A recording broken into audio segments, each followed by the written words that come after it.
Bonjour et bienvenue dans notre boîte à talents, située au cœur du Mapei World Paris, un lieu unique pour vivre pleinement l'expérience Mapei. Nous allons consacrer ce 3e épisode à la pose des joints, qu'ils soient ciment ou époxy, les critères de choix entre les différents types de produits et les points de mise en œuvre à surveiller.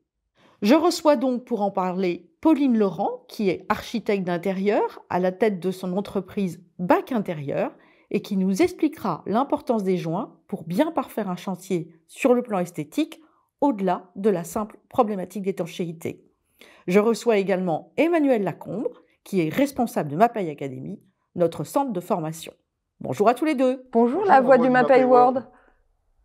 Votre mission est très simple, nous dire tout ce qu'il y a à savoir sur les joints en utilisant les échantillons et l'atelier du Mapei World Paris, le tout en 3 minutes top chrono. C'est parti.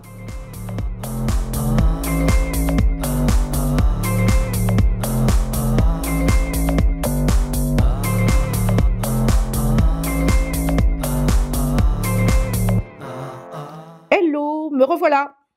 Alors Pauline, comment choisir la bonne teinte de joint? Vous êtes plutôt rupture ou ton sur ton? Alors tout dépend ce que vous voulez comme résultat dans votre projet. Si vous souhaitez un aspect plutôt uniforme et donner l'impression d'avoir un revêtement unique sans joint, dans ce cas-là, va plutôt se porter sur un joint ton sur ton. En revanche, pour donner un aspect plus graphique au projet, là on va aller sur un joint contrastant. Alors, en plus, nous avons développé une appli formidable. Emmanuel, pouvez-vous faire pour Pauline et tous ceux qui nous regardent une petite démo de l'application Joint Mapei? Oui, avec plaisir, la voix. Alors effectivement, nous avons mis en place une application qui s'appelle les Joints Mapei, que vous pouvez télécharger sur l'Apple Store. Il suffit de cliquer donc sur l'application et là, personnaliser vos joints dans un espace avec une nouvelle collection de Joints Mapei. Donc, il suffit simplement de cliquer. Donc là, vous pouvez créer un nouveau projet. Vous pouvez prendre une photo d'un carreau ou bien choisir un des carreaux déjà enregistrés.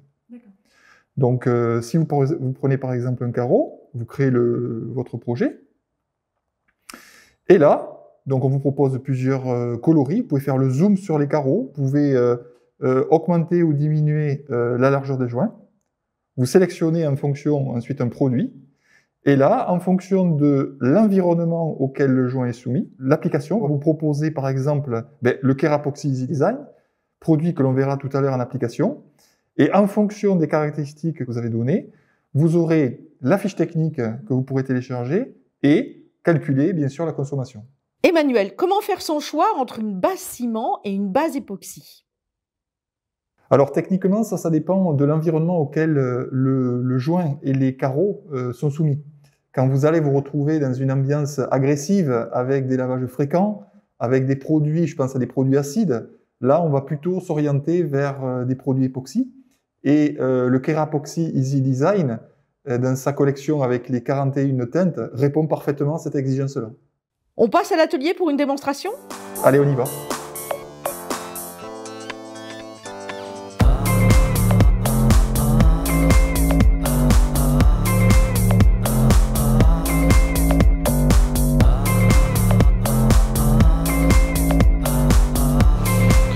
Bienvenue à l'atelier. Nous allons procéder à une superbe démo d'application sur une belle mosaïque Mosaicopiu. Alors Pauline, qu'avez-vous choisi comme couleur de joint? Alors, la mosaïque étant dans ce ton de gris et compte tenu du lieu d'application, on voulait quelque chose d'un peu ton sur ton. J'ai choisi le gris ciment, le 113, qui a l'avantage d'être assez durable dans le temps, d'autant plus que c'est pour un lieu qui va être pas mal exposé.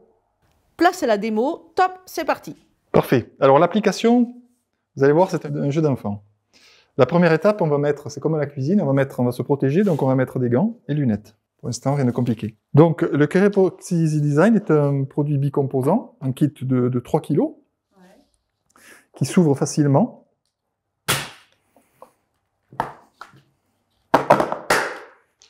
Donc qui est conditionné avec une résine et le durcisseur, le composant B. Donc on va, dans un premier temps, mélanger l'intégralité du durcisseur dans la résine. Donc là, on a quelque chose d'hétérogène avec 2 couleurs différentes. Et le but, c'est d'obtenir quelque chose, un mélange de consistance homogène. Donc pour cela, on va utiliser un malaxeur électrique. avec une vitesse lente. Vous voyez, on a quelque chose quand même qui est assez onctueux, de couleur homogène et d'une consistance fluide comme on recherchait. Une fois que le mélange a été effectué, ben on va l'appliquer. Donc on verse le produit. Vous voyez la consistance. Consistance onctueuse, crémeuse, homogène, de la couleur escomptée. Première étape, on va utiliser une spatule caoutchouc qui va nous permettre d'étaler le produit.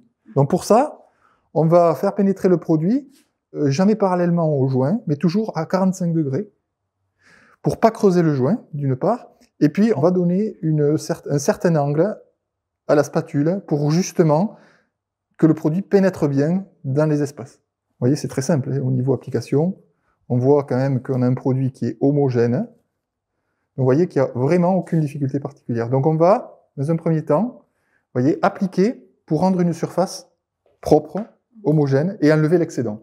Donc c'est ce que je vais faire dans un premier temps. Donc je vais reprendre ma spatule. Donc je vais, voyez, j'ai quand même quelque chose, un rendu qui est propre après la première étape. Deuxième étape, on va émulsionner. Alors l'émulsionnage, ça va consister à utiliser un porte-feutre, un Scotch-Brite blanc, qui est un tampon abrasif tout simplement, que l'on va imprégner d'eau propre. Et cette eau propre avec des mouvements circulaires, ça va permettre de nettoyer cette surface-là. Qui, comme on peut le voir, il y a encore des surfaces, il y a un voile d'époxy. Et cette deuxième étape va nous permettre de bien nettoyer. Alors pour cela, je vais utiliser une éponge. Je vais verser de l'eau tout simplement. Et par des mouvements circulaires, comme je venais de dire à l'instant, je vais émulsionner.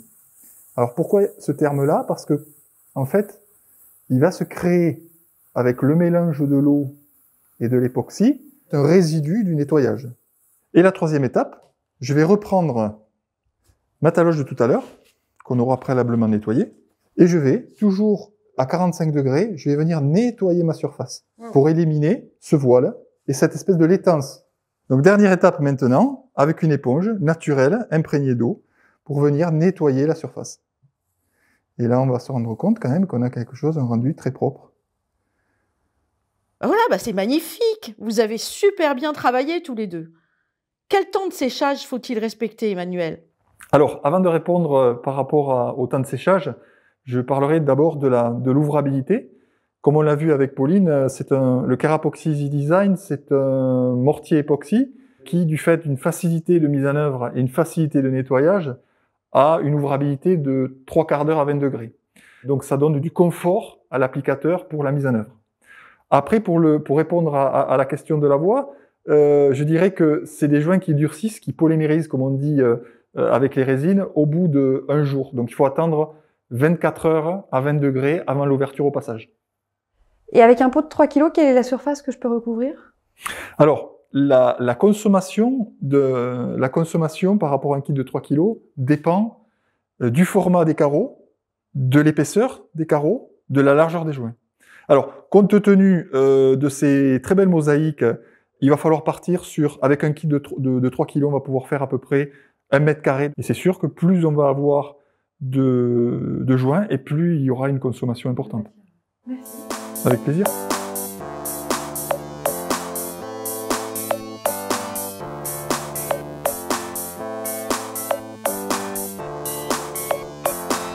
Bravo pour toutes vos explications et cette démo express.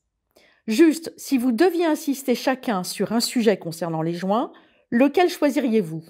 Je dirais qu'au-delà du fait que la pose du joint est obligatoire, est indispensable, c'est un élément à ne pas négliger dans la mesure où il peut vraiment twister la décoration de votre projet. Moi, je dirais c'est l'environnement auquel les carreaux et les joints sont soumis. Quand vous avez des lavages fréquents avec des produits agressifs, les joints époxy, comme les produits du Carapoxy Easy Design, répondent parfaitement à ces exigences-là, avec en plus le côté esthétique des 41 teintes. Voilà, tout est dans la boîte. Merci à tous les deux et je vous donne très bientôt rendez-vous pour un nouvel épisode de la boîte à talents. Bye bye!